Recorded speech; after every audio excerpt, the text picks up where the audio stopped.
A new force of destruction is coming to Rainbow Six Siege in Operation Void Edge, and his name is Oryx. He's a defender, and in addition to crashing through soft walls and sturdy Frenchmen, he can also perform other feats of athletic prowess. Then there's the new attacker, Iana. Don't be alarmed if you shoot her and she disappears. That's just her hologram that looks, moves, and sounds exactly like her. Okay, maybe that's a little alarming. Here's the rundown on the new operators and their gadgets, and a look at what they can do on the newly renovated Oregon map. Let's start with the new Jordanian defender, Oryx, because of the smashing. This is powered by his Rima Dash ability, a quick sprint that lets him move faster than any other operator. With it, he can knock attackers to the ground, including Montaigne and other shield bearers. He can also smash through barricades and unreinforced walls. Keep in mind that while barricades are a breeze, he does take some damage when crashing through a wall, so don't get too smash happy without a friendly dock nearby unless you want to end up losing a 1v1 to wood paneling. Oryx's dash runs on charges. He can use them rapidly to dash a few times in a row, but they take time to replenish, and they reset to 0 when you bust through a wall. Gridlock's track stingers and Nomad's air jabs can interrupt his dash, and it takes a moment for him to get his gun back up after dashing. Plus, Oryx's footsteps aren't exactly subtle when he dashes. His ability is more about speed and strength. And he's got one more trick up his complete lack of sleeves. Oryx can jump up and grab open hatches, then either peek at his surroundings and drop down, or pull himself up through the hatch to the floor above. He can't do it on roof hatches, and you'll have to break open the hatch first, so choosing his Spas 12 primary over his MP5, or his Bailiff sidearm over his USP 40 isn't a bad idea. But his climbing ability is independent of his Rima dash charges, so you can use these two skills in tandem. This makes Oryx a dangerous new defender who will have attackers looking over their shoulders and wondering where he'll show up next. Operation Void Edge is also bringing the attackers their own deceptive new threat, even though it's something that can't hurt the defenders at all. This is the new Dutch operator, Iana, and this is her hologram. Using her Gemini replicator gadget, Iana creates and controls a hologram that looks like her, including her headgear, uniform, and primary weapon skin. Moves like her, with the exception of rappelling or climbing ladders, and sounds like her.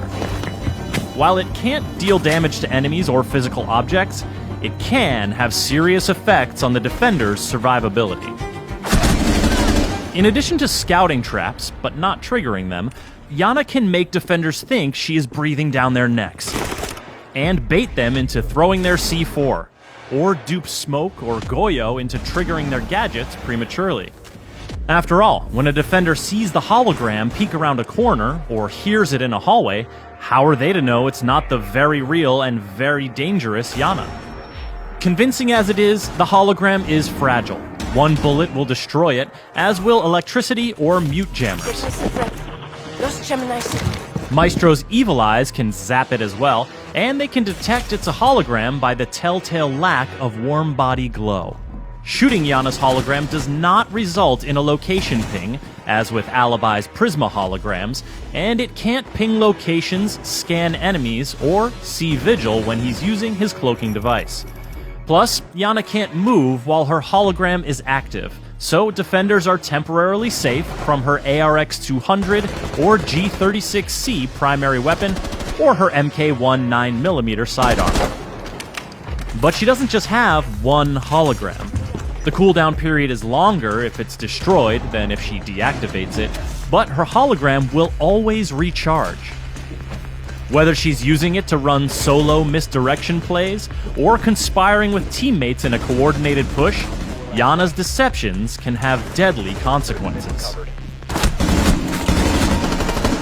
There used to be an exterior door here, on the dining hall bomb site on the Oregon map, but it's been removed as part of some key renovations to rework the map.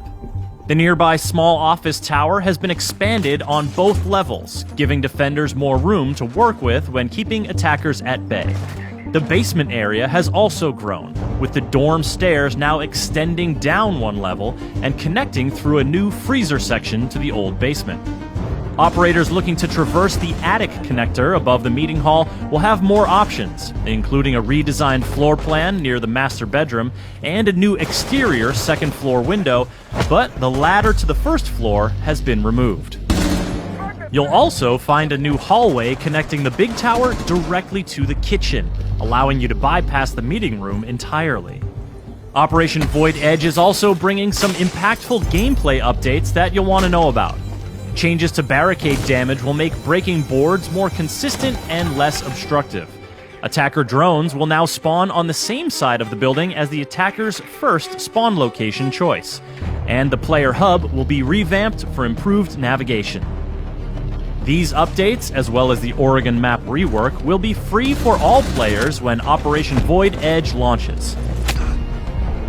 The new operators, Oryx and Iana, will be available at launch for Year 5 pass owners, and everyone else can unlock them a week later using Renown or R6 credits.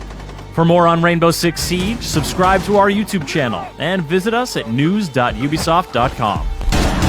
Spotted. Shots fired from 10 rounds.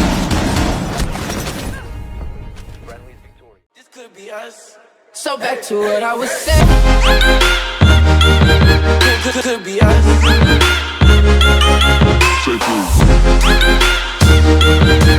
Could be us.